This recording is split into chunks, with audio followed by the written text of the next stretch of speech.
Muito bem, então bom dia a todos. Como Milton já apresentava, eu sou o padre Erionaldo, sou da Arquidiocese da Paraíba, lá em João Pessoa, e recentemente terminei um mestrado na área de teologia moral, né? Que é uma das áreas da teologia, onde está também incluída a bioética, né? Que é, como Endio apresentava ali no início, esta matéria que nos ajuda a fazer uma reflexão ética sobre a vida. A bioética, ela pode ser estudada sob diversas perspectivas, e quando nós estudamos da perspectiva da teologia moral, é justamente para que nós possamos pegar tudo aquilo que é o stato questiones da bioética e analisar a partir da fé, da revelação, né, que são, portanto, aí base da teologia. Então, Endel começava com o início da vida e agora nós vamos acabar com a vida, né? Chegamos ao final da vida. Vamos falar então dessa bioética do fim de vida. O Milton, ele me pedia para fazer uma reflexão mais do ponto de vista do magistério. O que é que o magistério da igreja tem falado ultimamente sobre a questão do fim da vida? Quando se fala do fim da vida, especialmente, nós falamos sobre dois assuntos. Um é a eutanásia, é um tema bastante conhecido, bastante discutido, embora eu digo assim, não tanto quanto o aborto ainda, né? O aborto, de certa forma, é mais discutido, chama mais a atenção, mas a eutanásia também se está crescendo muito, né, nessa discussão, porque alguns países já aprovaram a eutanásia, né? E o suicídio assistido. Então, são os dois temas principais relacionados, então, ao fim de vida. Bem como também a questão do excesso terapêutico. Então, nós vamos acenar um pouquinho para essas questões a partir da leitura desse documento. Na verdade, aquilo que eu vou apresentar para vocês, não vou trazer nenhuma novidade, mas é apenas chaves de leitura desse documento aí, que é o documento mais recente do Magistério da Igreja com relação ao fim de vida, que é justamente essa carta chamada Samaritanos Bonus. A igreja já tinha falado em outras ocasiões, nós temos, por exemplo, o documento Iure et Bonum, de 1980, né, que fala sobre a eutanásia. Nós temos o grande documento, que é a encíclica de João Paulo II, o Evangelho Vitae, de 1994, né, que traz as três condenações solenes, né? Isto é, ao aborto, ao homicídio voluntário e também à eutanásia. Mas esse daqui, que foi escrito no ano 2020, ali em meio à pandemia, quando muitas questões foram também levantadas em relação ao fim de vida. Então, é o último documento e nós vamos apresentá-lo brevemente, mostrar algumas chaves de leitura para que vocês depois possam ler o documento. Alguém já conhecia essa carta Samaritanos Bonus? Alguém já ouviu falar sobre ela? Não, né? É uma grande novidade, então, vocês estão vendo. Já praticamente 4 anos que ela foi lançada, mas ainda não é conhecida, né? Então, vamos apresentá-la, mostrar mais ou menos aquilo que traz a carta, para que depois vocês possam fazer uma leitura e aí também se embasarem mais com relação ao fim de vida, né? A primeira coisa que nós acenamos é que esta carta Samaritanos Bonus é um documento da então Congregação para a Doutrina da Fé. Naquela época se chamava assim, hoje é Dicastério para a Doutrina da Fé, né? Que justamente apresenta aos fiéis o ensinamento teológico, moral e pastoral sobre o acompanhamento das pessoas que estão no fim da vida, né? Então vejam, nós temos aqui uma dimensão teológica, uma dimensão moral e também uma dimensão pastoral sobre o acompanhamento dessas pessoas. É interessante então observar que o documento ele vai distinguir entre o que são atos lícitos, ou seja, aqueles atos que devem ser praticados, que devem ser incentivados para o cuidado com essas pessoas, e, por outro lado, o que são os atos ilícitos, isto é, tudo aquilo que se deve evitar na relação, no tratamento dessas pessoas, né? Porque muitas vezes nós estamos diante de uma determinada situação, com a pessoa que está ali em fase terminal, e a pergunta que surge é: isso que eu vou fazer é lícito, é correto? Ou esta prática aqui que se fala é ilícita, portanto não devo fazer, não devo recomendar, né? Então, o documento vai apontar justamente para essas duas frentes aí, o que é, portanto, lícito, e a gente vai, consequentemente, fazer e incentivar as pessoas a fazerem, e aquilo que é ilícito, e, portanto, nós não vamos incentivar as pessoas a fazerem, né? Qual é o objetivo principal desse documento? É justamente reafirmar a posição da igreja sobre a eutanásia e o suicídio assistido. Eu disse, a igreja, então, já na encíclica Evangelho Vitae, condena a prática eutanásica. Então, o documento vai reafirmar, ou seja, não tem uma novidade aqui com relação àquilo que a igreja pensava sobre a eutanásia, né? O que há é uma reafirmação daquilo que a igreja já tinha dito, né, nesses documentos anteriores, né? Então, com relação à eutanásia e o suicídio assistido, em um contexto de crescente flexibilização legal desses procedimentos. O que é que mudou, então, daquilo que está lá em Iura et Bono, de 1980, ou em Evangelho Vitae, de 1994? Justamente aqui. Esse contexto, né? Nós estamos num contexto onde existe uma crescente flexibilização legal desses procedimentos. Muitos países, como já disse, por exemplo, lá na Europa, né, a Bélgica, a Suíça, Luxemburgo, aqui na América do Sul, a Colômbia, para citar alguns exemplos, são países onde a prática da eutanásia é legalizada, né? E quando chegar a discussão disso no Brasil, que nós sabemos não vai demorar muito, porque é uma pauta que está avançando, assim como a pauta do aborto e outras pautas, né?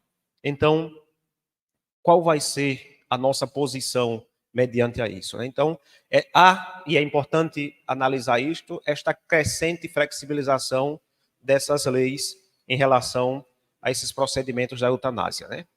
Além disso, um outro objetivo da Carta Samaritanos Bonus é justamente orientar pastores. Então, a carta é endereçada inicialmente para os pastores, mas também para os fiéis.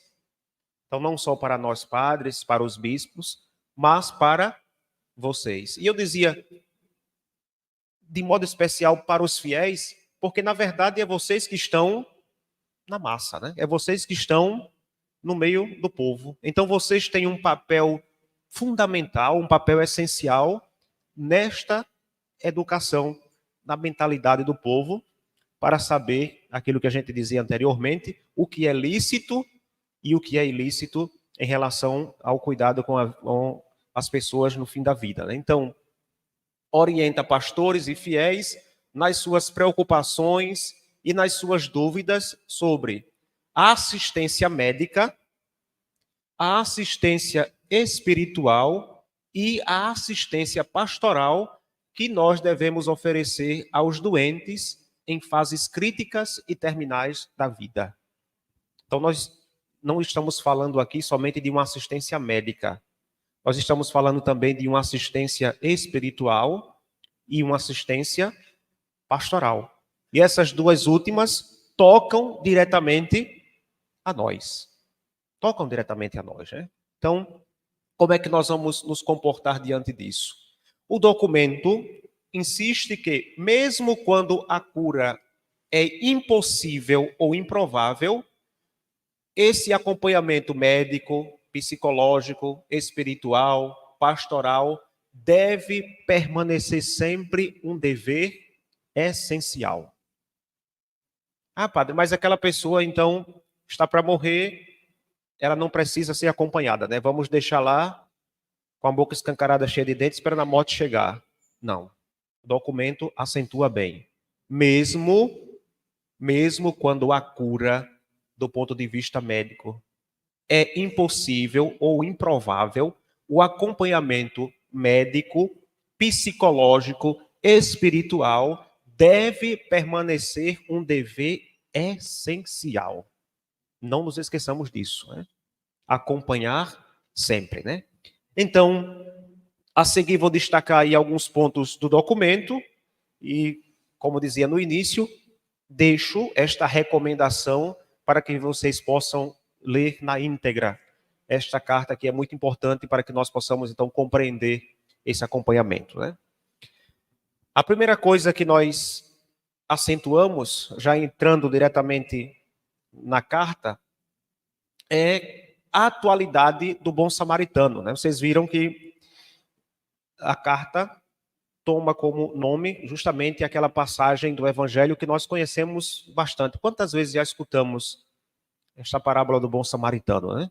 Onde se destaca justamente o cuidado com aquela pessoa que estava caída, ferida, ali à beira da estrada, né? Aquele homem, então, que toma aquela pessoa, que leva para o médico, que diz que ele faça tudo o possível para aquela pessoa se recuperar, então demonstra todo o cuidado, todo o carinho para com aquela pessoa.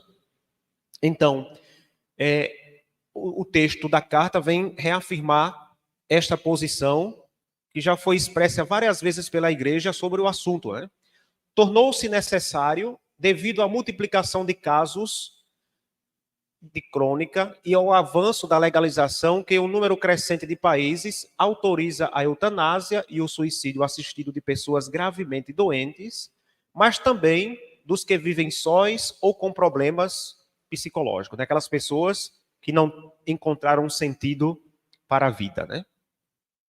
E aí, o objetivo da carta é fornecer essas indicações concretas para atualizar a mensagem do bom samaritano. Como é que hoje nós vamos nos comportar como aquele bom samaritano diante dessas pessoas que necessitam do nosso cuidado, que necessitam da nossa ajuda, que necessitam da nossa presença, do nosso apoio? Então, é atualizar, pôr em prática hoje, na nossa realidade, diante de todos esses desafios que nós encontramos, a mensagem do bom samaritano, né, que Jesus ensinou, né? Também, quando a cura é impossível ou improvável, o acompanhamento médico é um dever imprescindível, como já colocava ali na introdução, e volto justamente a acentuar, porque isto é muito importante, né? Por quê? Porque o oposto disso, isto é, o abandono dessas pessoas, constitui justamente um ato desumano. Desumano, né? É importante que nós tenhamos em mente esta frase, e eu gostaria que vocês repetissem, que é uma frase muito bonita, que toca muito, essa frase do João Paulo II. Vamos dizer juntos? Curar se for possível, cuidar sempre. Pronto. Pronto, vocês coloquem justamente isto na mente e, sobretudo, no coração. Curar, quando for possível, haverá a cura. Cuidar sempre, em todas as ocasiões. Então, o cuidado é imprescindível, né? Estas palavras, que são, portanto, de João Paulo II, explicam que o incurável não é jamais sinônimo de incuidável. Incurável é uma coisa, incuidável é outra. Ou seja, curar quando for possível, cuidar sempre, né? O cuidado até o fim, isto é, estar com o doente, acompanhá-lo, escutá-lo, fazê-lo se sentir amado, desejado, tentar evitar a solidão, o medo do sofrimento, o medo da morte, o desânimo. Então, são esses elementos que hoje estão entre as principais causas dos pedidos de eutanásia e de suicídio assistido, né? Aqui somente para fazer uma distinção, né? O que é eutanásia e o que é o suicídio assistido, né? A eutanásia é quando a ação ela é cometida por um terceiro, né? Normalmente o médico faz isso. O suicídio assistido é quando a pessoa propriamente comete a ação, né? Com a ajuda de outro, obviamente, mas a ação é cometida diretamente pela pessoa, né? Então, eutanásia, um terceiro pratica a ação, suicídio assistido, a própria pessoa faz a ação, né? Com a ajuda, com assistência, por isso suicídio assistido, com assistência de uma outra pessoa, geralmente um médico, né? Então, para a gente ter bem clara esta distinção, né? Ao mesmo tempo, é sublinhado que são frequentes os abusos denunciados pelos próprios médicos pela supressão da vida de pessoas que jamais teriam desejado para si a aplicação da eutanásia, né? Muitas vezes, a eutanásia é cometida sem que a pessoa peça aquilo, a pessoa nem sabe daquilo. Então, muitos casos acontecem também, e a carta Samaritano Bônus chama atenção para isso, né? Essa eutanásia que ocorre quando a pessoa não pediu para si a aplicação da vida, né? Todo documento está centralizado no sentido da dor e do sofrimento à luz do evangelho e do sacrifício de Jesus. Na palestra passada, o doutor Gabriel, chamava atenção justamente para isso, né? Nós, cristãos, nós devemos ter uma visão do sofrimento que transcende a nossa realidade puramente imanente, né? O nosso sofrimento deve ser sempre visto à luz do sofrimento de Cristo, né? À luz da cruz de Cristo. Por isso que o documento diz justamente que o sentido da dor, o sentido do sofrimento deve ser visto à luz do evangelho e do sacrifício de Cristo. Porque se nós não compreendemos esta dimensão do sofrimento, nós também não vamos compreender o sentido de passar por aquela dor, por aquele sofrimento, né? E aí, de fato, muitas vezes vai acontecer quando as pessoas não compreendem isso e vão justamente pedir a eutanásia, né? Porque não compreenderam o sofrimento à luz do evangelho do sacrifício de Cristo, né?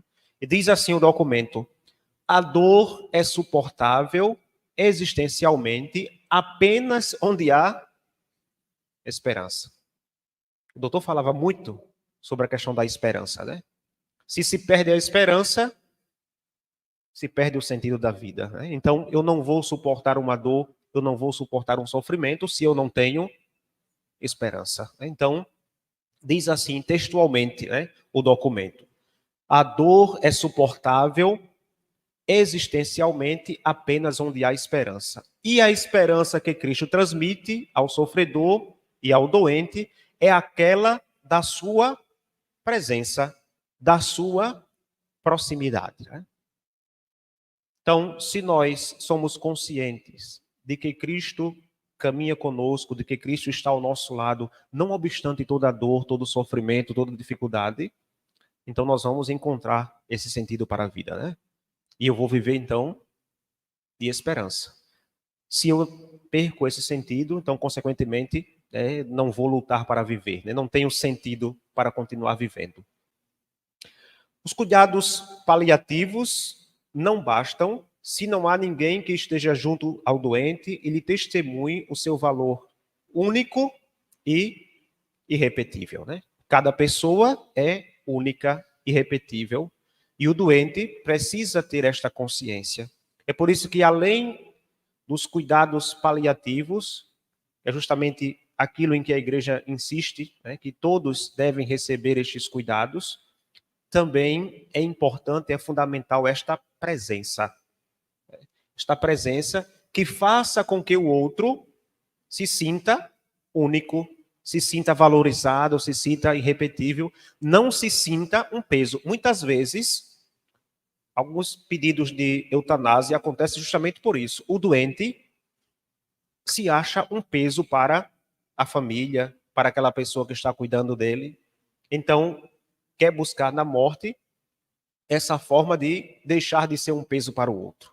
Então, na assistência a uma pessoa que está em fase terminal, uma pessoa doente, nós não podemos não demonstrar justamente esse valor da pessoa, né? Dizer de fato que ela é importante, que a vida dela é importante. Depois, o documento chama atenção para o valor inviolável da vida. Esse é um princípio fundamental para que nós possamos refletir não somente sobre a eutanásia, mas desde o início. Desde o início. Né? Por quê? Antes de falar de qualquer coisa, de aborto, de eutanásia, nós temos que falar deste princípio que é um princípio basilar da moral, o princípio da inviolabilidade da vida humana. Em que consiste este princípio? Este princípio consiste em dizer que nós possuímos uma coisa que é comum para todos os seres que têm duas características, são os vivos e humanos. Esta coisa é a dignidade humana. E onde está fundada a nossa dignidade humana? Está fundada em que nós somos criados à imagem e semelhança de Deus. Então, a partir disso aí, nós sabemos que existe uma dignidade que é ontológica. Endel já falava essa palavra na sua colocação, né? O que significa falar de uma dignidade ontológica? Significa justamente isso, que eu, desde a minha concepção até a minha morte natural, sou imagem de Deus. Portanto, a minha vida, ela é inviolável. Desde a concepção até o fim natural. Toda a vida humana é inviolável. E essa dignidade é uma dignidade que é justamente igual, já dizia, né? Daqui uma diferença que nós devemos precisar entre o que é dignidade ontológica, que é isso que eu acabei de falar, e a dignidade moral. A dignidade moral eu posso perdê-la ou recuperá-la, né? Eu posso ter uma dignidade maior do que o outro, porque vai depender das ações que eu realizo. Quanto mais eu faço o bem, mais eu tenho uma dignidade moral maior, né? Se eu pratico mal, eu vou perdendo a minha dignidade moral. A dignidade ontológica não se perde, porque todos nós somos criados à imagem de Deus. Nós temos, portanto, esta dignidade que é parte do nosso ser. Então, não existe uma maior e menor dignidade. Eu estou aqui com saúde, não tenho mais dignidade do que uma pessoa que está à beira da morte. E isso é importante que nós tenhamos claro este princípio da inviolabilidade da vida humana, porque se nós não compreendemos isto, nós vamos justamente fazer distinção entre as pessoas e dizer fulano tem mais dignidade, fulano tem menos dignidade, aquela pessoa não tem dignidade, né? Um embrião não tem dignidade, portanto eu posso eliminá-lo. Não, o embrião tem a mesma dignidade que eu. Portanto, a vida dele é inviolável, né?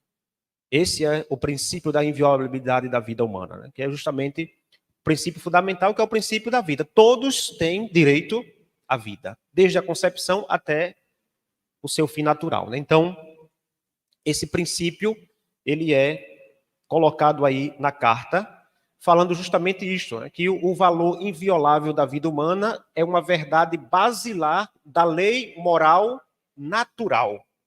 Isso aqui é lei natural, né? Então, verdade basilar. E é um fundamento essencial da ordem jurídica. Por que é importante isso aqui? Porque, então, qualquer lei que não salvaguarde a vida, que não proteja a vida, é uma lei injusta. Para que existe uma lei? Existe justamente para proteger a vida. Então, como é que eu posso aprovar uma lei a favor do aborto? Ou como é que eu posso aprovar uma lei a favor da eutanásia? Não. Qualquer lei deve, então, ver a lei moral natural e, portanto, se uma lei é contra a vida, consequentemente, aquela lei é uma lei injusta. Viola esse princípio, né? Que é justamente de tirar a vida, né? E nós sabemos, voltando ao princípio do valor inviolável da vida, que toda vida é inviolável, porque toda vida tem a mesma dignidade, né? Então, assim como não se pode aceitar que um outro homem seja o nosso escravo, mesmo se aquela pessoa nos pedisse, diante da lei eu não posso, né? Se alguém chega para mim e dizer, eu quero ser seu escravo. Por que não pode? Porque no Brasil, escravidão foi abolida, né? Então, mesmo se uma pessoa pedir para ser meu escravo, eu não posso aceitar que aquela pessoa seja meu escravo. Da mesma forma, não se pode escolher diretamente atentar contra a vida de um ser humano, mesmo que este ser humano requeresse, pedisse, quisesse. Então, é importante isto, né? Então, é a lei da vida. A lei é para proteger a vida. Então, mesmo que aquela pessoa quisesse, e aí é uma das coisas justamente que nós falamos, com relação aos argumentos favoráveis à eutanásia, é que um dos argumentos é justamente esse. As pessoas falam de um princípio de autonomia, né? Eu teria, então, autonomia para pedir que a minha vida seja tirada, né? Mas nós vimos que é um princípio contraditório, porque como é que eu tenho autonomia para pedir o fim da vida, né? Se a vida é o valor que deve ser justamente tutelado, né? É uma coisa contraditória. Então, suprimir um doente que pede a eutanásia não significa reconhecer a sua autonomia, né? Por quê? Porque é justamente aqui contra o princípio da inviolabilidade da vida humana. Qualquer ação que vise diretamente e de forma deliberada a supressão de uma vida é imoral, né? É o mal por si mesmo. Então, qualquer ação que vise de forma direta e deliberada suprimir uma vida humana é um mal moral, né? Então, suprimir um doente que pede a eutanásia não significa reconhecer esse princípio de autonomia que é muitas vezes invocado para justificar a eutanásia. A pessoa tem autonomia com relação à sua vida e, portanto, a pessoa pode decidir a hora que quer morrer. Não. Esse princípio de autonomia não se sustenta de fato, né? Ao invés, significa desconhecer o valor da sua liberdade. Por quê? Porque a liberdade, nesse caso, está condicionada pela doença, pela dor, pelo sofrimento. A liberdade, ela pressupõe a vida. Então, nesse caso, não há uma verdadeira liberdade em pedir, né, que se tire a vida. Fazendo assim, decide-se no lugar de Deus o momento da morte, diz justamente a carta, né? Por isso, o aborto, a eutanásia, o suicídio voluntário corrompem a civilização humana, desonram mais aqueles que assim procedem do que os que o padecem e ofendem gravemente a honra devida ao Criador, porque a vida é dom de Deus. Ele deu, somente ele pode tirar no momento que ele quer. Quando nós, então, decidimos por tirar a nossa vida, nós estamos decidindo no lugar de Deus, né? Tomando um lugar que é justamente o que não é nosso, né? Que de fato é um lugar que é de Deus, né? Portanto, o documento vai citar alguns fatores que limitam essa capacidade de colher o valor da vida. O primeiro dele é justamente o uso equívoco do conceito de morte digna em relação ao de qualidade de vida. O que é qualidade de vida? Qualidade de vida é uma coisa, dignidade da vida é outra. Dignidade de vida não tem nada a ver com qualidade de vida, né? Então, como a gente via, a dignidade ela não se perde porque todos nós somos criados à imagem de Deus. Isso independente da fase da vida que nós estejamos. Então, muita gente quer justamente fazer esta comparação aqui, né? Então, usa esse conceito de morte digna em relação ao de qualidade de vida com uma perspectiva antropológica que é utilitarista. Apenas utilitarista, né? Eu já não sirvo para mais nada, então posso ser descartado. Então, é uma visão utilitarista, né? É uma visão ética, moral, que não corresponde com a moral católica. Então, essa moral utilitarista. Depois, a vida é considerada digna somente em presença de determinadas características psíquicas ou físicas. E aí, quando não se tem essas características, muita gente vai dizer essa vida não é uma vida digna, portanto ela pode ser eliminada, né?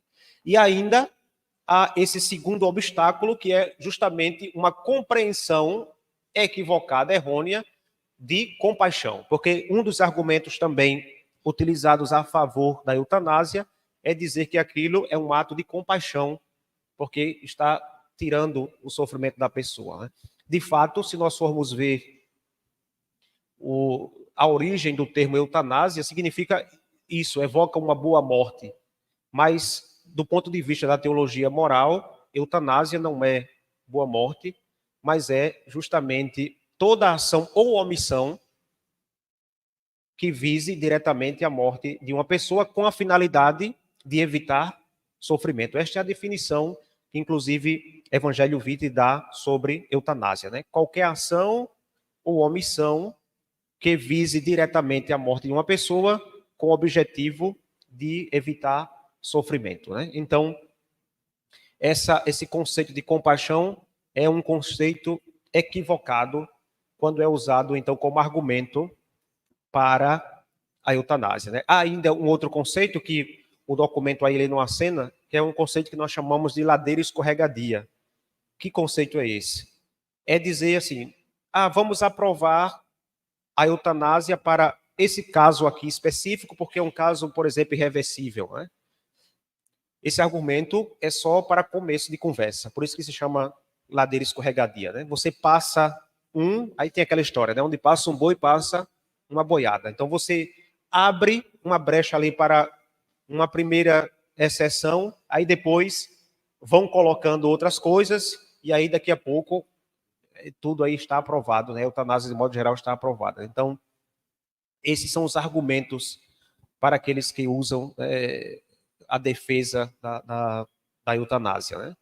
Então, não vamos entender compaixão nesse sentido, né? Compaixão é como a gente via lá no início, é o cuidado, é o respeito, é a proximidade que nós devemos ter com aquela outra pessoa, como Jesus, que é o bom samaritano por excelência, teve com aquele que estava caído ali à beira do caminho, né? A verdadeira compaixão humana, portanto, não consiste em provocar a morte. Que compaixão é esta que mata, né? Eu estou matando para aliviar o sofrimento. Não, isso não é compaixão. A compaixão humana não consiste em provocar a morte, mas em acolher o doente, dar-lhe suporte nas dificuldades, oferecendo-lhe afeto e meios para aliviar o sofrimento. Essa é a verdadeira compaixão humana, né? Depois, um outro aspecto que também justifica a eutanásia é a cultura individualista, né? Que nós estamos e é uma cultura crescente, né? Então, que é justamente a raiz da doença mais latente do nosso tempo, que é a solidão. Então, muitas pessoas buscam a eutanásia justamente por isso, somente porque vivem na solidão. Então, essa cultura do individualismo, né? Diante de leis que legalizam práticas eutanásicas, surgem, às vezes, dilemas infundados sobre a moralidade de ações que, na verdade, não são mais que atos devidos de simples atenção à pessoa, como hidratar e alimentar um doente em estado de inconsciência, sem perspectiva de cura, né? Então, a alimentação, a hidratação, isso deve ser sempre garantido, mesmo que aquela pessoa não tenha perspectiva de cura, né? O que a igreja, e nós vamos acender mais à frente, o que a igreja também não permite, o que a igreja se manifesta contra, é o que nós chamamos de excesso terapêutico, né? Daqui a pouco nós vamos ver um pouquinho sobre isso, que a carta também acena para este tema, né? O que é que diz o magistério da igreja?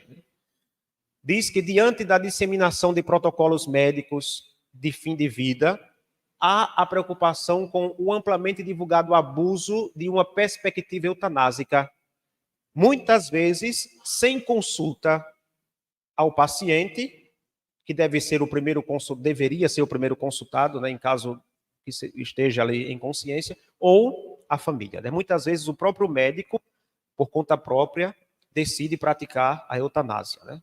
Depois, por esta razão, o documento reafirma como ensinamento definitivo, já foi dito definitivamente lá no Evangelho Vitae, o documento, a Carta Samaritanos Bonus, só reafirma que a eutanásia é um crime contra a vida humana, porque é definitivamente matar. Então, é um crime contra a vida humana, atenta contra o 5º mandamento da lei de Deus, não matarás. Né? É um ato inerentemente maligno em qualquer ocasião ou em qualquer circunstância. Né? Não podemos buscar uma circunstância, uma ocasião para justificar a prática da eutanásia. Em qualquer circunstância, em qualquer ocasião, a eutanásia é um crime contra a vida humana, é um ato inerentemente maligno. Pronto, isso é fato, isso foi dito de forma definitiva. É o ensinamento definitivo da igreja. Isso aqui não vai mudar. Né? A eutanásia vai sempre ser um crime contra a vida humana, vai sempre ser um ato maligno em qualquer ocasião, em qualquer circunstância. Portanto, qualquer cooperação, seja ela formal ou material, mas qualquer cooperação à eutanásia é também um pecado grave contra a vida humana. Né? Quem comete, quem coopera, está também pecando gravemente, né? Contra a vida humana, que nenhuma autoridade pode legitimamente impor ou permitir. E assim diz o documento. Aqueles que aprovam leis sobre eutanásia e suicídio assistido são, portanto, cooperadores, são, portanto, cúmplices do pecado grave. Né? Estão cooperando justamente para isso. Né? E são, portanto, culpados de escândalo, porque tais leis contribuem para deformar a consciência, muitas vezes, até mesmo dos fiéis. Ou vocês já não viram dentro da igreja a gente dizer que é a favor da eutanásia ou do aborto? Não já? Olha, pense numa coisa que me dá nos nervos, é católico que usa conjunção adversitiva, né? Eu sou católico, mas... Não. Pois é. Então, quando um católico começa a usar a conjunção adversitiva, a coisa complica, né? Então, nós precisamos, de fato, reafirmar justamente isso. Né? Então, ajudar o suicida é, portanto, também uma indevida colaboração a um ato que é ilícito. Né? Ainda, o ato eutanásico permanece inadmissível, mesmo que o desespero ou a angústia possam diminuir ou até mesmo tornar insubstancial a responsabilidade pessoal daqueles que o pedem. Né? Claro, é como a questão do suicídio. Né? Muitas vezes nós sabemos que o ato suicida é um ato mau, do ponto de vista moral, né? Intrinsecamente mau. Porém, a gravidade subjetiva, nós não vamos entrar na questão, porque aí são muitos fatores que podem provocar isso. A mesma coisa que em relação também a um pedido de eutanásia, a um suicídio assistido. Né? Então, nós não vamos entrar nessa questão. Mas, mesmo sabendo que o desespero, a angústia possa diminuir, ou até mesmo tornar insubstancial a responsabilidade, o ato permanece sempre inadmissível. Né? É sempre um ato mau. Isso não vai ser mudado. Trata-se, por isso, de uma escolha sempre errada. Né? E os profissionais da saúde não podem prestar-se a nenhuma prática eutanásica, nem mesmo a pedido do interessado, menos ainda a pedido dos seus familiares. Porque o médico que pratica está participando, cooperando, então, para esse mal, né? Para o ato que é um ato mau, como nós vimos. As leis que legalizam a eutanásia, assim como aquelas que legalizam o aborto ou coisas do gênero, são sempre injustas. Né? As súplicas dos doentes muito sérios que invocam a morte não devem ser entendidas como a expressão de uma verdadeira vontade eutanásica, né? Mas como um pedido de ajuda e de afeto. Muitas vezes, por detrás de um pedido desse, está justamente um pedido de socorro ali. Né? Alguém me ajude, alguém cuide de mim, alguém demonstre afeto por mim. É isso que está. Então, se a pessoa tem essa presença, então certamente a pessoa não vai pedir a morte para si. Né? Então, é importante que nós tenhamos isso claro. Né? Aquilo que eu já assinava anteriormente, a igreja, da mesma forma que é contra a eutanásia, é também contra a chamada obstinação terapêutica, ou excesso terapêutico. O que é isso? Né?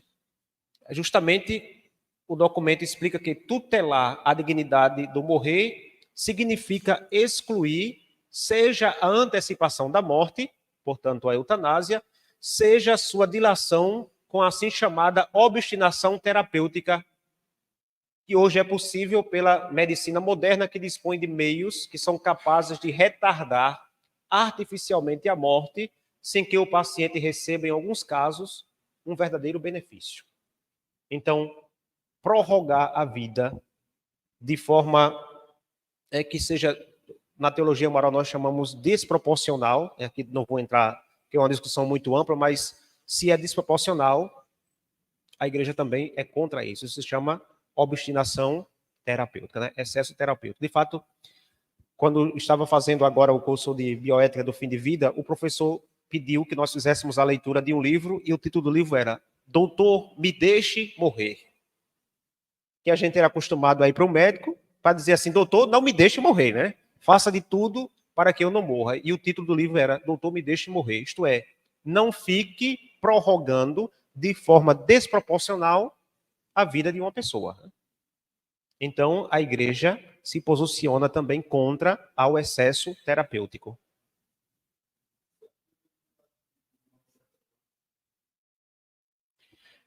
Sim, porque a pessoa com morte cerebral, o doutor pode me corrigir se eu estiver equivocado, a pessoa com morte cerebral está morta, né? Assim, ainda há alguns sinais, alguns batimentos, essas coisas, mas essencialmente a pessoa está morta. Né? Então, você colocar ali algum aparelho que prorrogasse a vida daquela pessoa seria justamente aqui, né? Não haveria um real benefício, seria desproporcional. Né? Então, excesso terapêutico. Né? Para entrar nos casos específicos, a gente precisa justamente fazer esta medida, né? O que é proporcional e o que é desproporcional, o que é ordinário e o que é extraordinário. Né? Mas, de forma geral, para que a gente possa compreender, aquilo que a igreja diz que não deve haver é esta obstinação ou excesso terapêutico. Né? Em italiano, até o nome até um pouco, se fosse traduzir em português, seria o encarniçamento terapêutico. Né? Então, você ia ali buscar de todos os meios extraordinários, desproporcionais, para manter a pessoa viva, quando de fato não teria um real benefício. Né? Então, em alguns casos, aqui é diferente, viu? É diferente matar e deixar morrer. Né? Aqui não é deixar morrer no sentido de um abandono.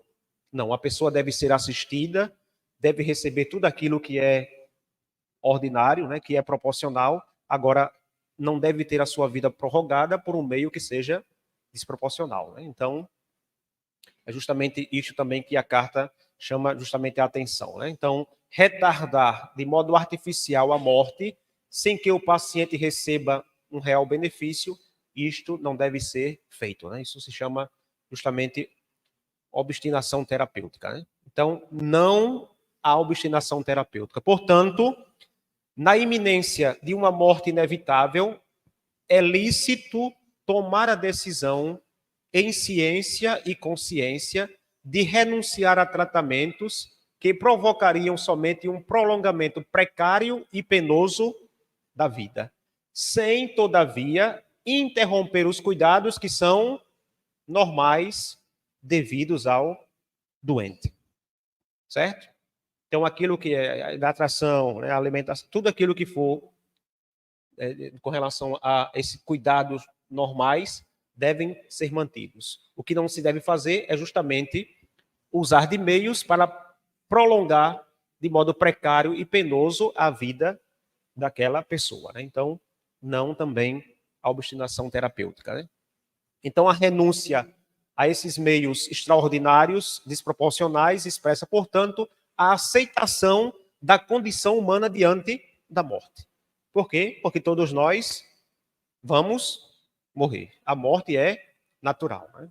O que não pode é provocar esta morte. Uma coisa é provocar, outra coisa é deixar que aconteça seguindo o seu caminho natural, né? Então é isto que o documento então chama atenção, né? Então a alimentação, a hidratação devem ser devidamente assegurados, porque é um cuidado básico devido a cada homem, justamente administrar alimentos e líquidos que são necessários, né? São importantes os parágrafos dedicados aos cuidados paliativos. Olha, o documento vai justamente falar desses cuidados paliativos, dizendo que um instrumento precioso e irrenunciável para acompanhar o paciente, né? A aplicação desses cuidados reduz drasticamente o número daqueles que pedem a eutanásia. Que é os cuidados paliativos? São os cuidados básicos, então, que devem ser feitos ali com todas aquelas pessoas, né?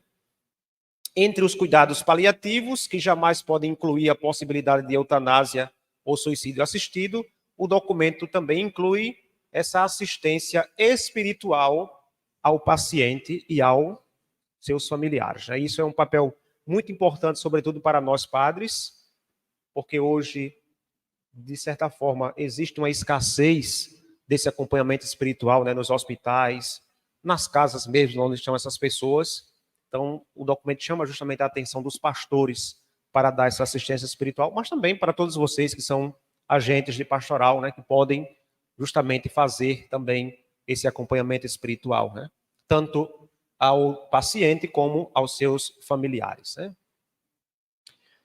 No tratamento, é essencial que o doente não se sinta um peso, mas tenha essa proximidade e o afeto dos seus entes queridos, né? Nesta missão, a família precisa de ajuda e de meios adequados. Portanto, afirma a carta, é necessário que os Estados reconheçam a função social primária e fundamental da família e seu papel, que é insubstituível também nesta área, né? Fornecendo os recursos e as estruturas necessárias para sustentá-lo, né? Uma coisa é a presença da família, né, que tem um papel insubstituível. Outra coisa é colocar um terceiro. Muitas vezes é necessário que se faça isso, se coloca um cuidador, etc. Porém, a presença da família é imprescindível. É imprescindível, né? Essa pessoa, então, tem que justamente sentir isso, né? Sentir aqui, né, o papel, a presença, né, desse papel fundamental da família, né, que justamente tem um papel que é insubstituível, né? Por fim, para falar aqui um pouco sobre, fala-se sobre a sedação profunda, né? Fala justamente de aliviar a dor do paciente, essa terapia analgésica que utiliza drogas que podem causar a supressão da consciência. A igreja afirma que é lícito o uso da sedação como parte do cuidado oferecido ao paciente para que o fim da vida sobrevenha na máxima paz possível, né? Então, usar aquilo que se pode para evitar também que a pessoa possa sofrer demasiadamente. Isto se aplica também ao caso de tratamento que aproxima o momento da morte, né? Então, na fase terminal, sempre na medida do possível, com o conhecimento e com o consentimento do paciente.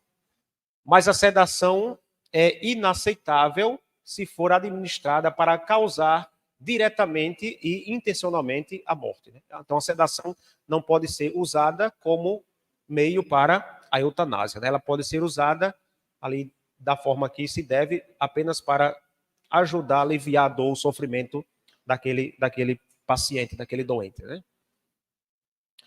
Um aceno ao estado vegetativo é sempre totalmente desviante pensar que a falta de consciência em sujeitos que respiram autonomamente seja um sinal de que o doente tenha deixado de ser pessoa humana com toda a dignidade que lhe é própria. Portanto, alguém que está em estado vegetativo não perdeu a sua dignidade. têm a mesma dignidade. Olha aqui, o documento diz, ele não pode deixar, então, de ser tratado como uma pessoa humana com toda a dignidade que ele é própria. Mesmo neste estado de persistente falta de consciência, chamado estado vegetativo, o paciente deve ser reconhecido em seu valor e, portanto, receber toda assistência com o cuidado que é apropriado, né? Tendo o direito à alimentação e à hidratação, que são, como a gente via no início, direitos básicos, né, para todos os pacientes. Embora o documento reconheça que, em alguns casos, estas medidas podem se tornar desproporcionais, porque não são mais eficazes ou porque são os meios de administrá-las, né, que criam uma certa carga excessiva. Então, isso vai ficar muito ali a julgamento do médico com a família. Então, para ver, né? Quando é proporcional? Chega um tempo, o documento está dizendo que pode chegar um tempo que não é mais proporcional, né?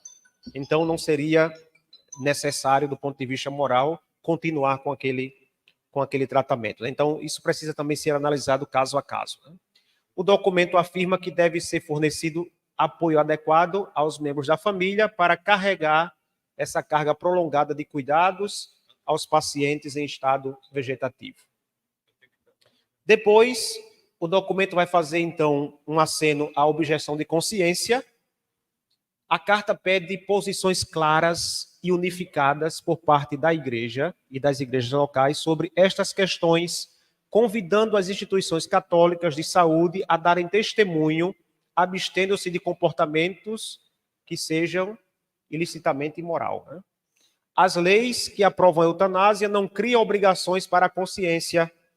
Atenção, lei injusta não cria obrigação para a consciência. Eu não sou obrigado a observar uma lei que seja injusta. Portanto, uma lei que favoreça a eutanásia é uma lei injusta e não cria obrigação para a consciência, né? E levanta também uma obrigação séria e precisa de se opor a ela com a chamada objeção de consciência, né?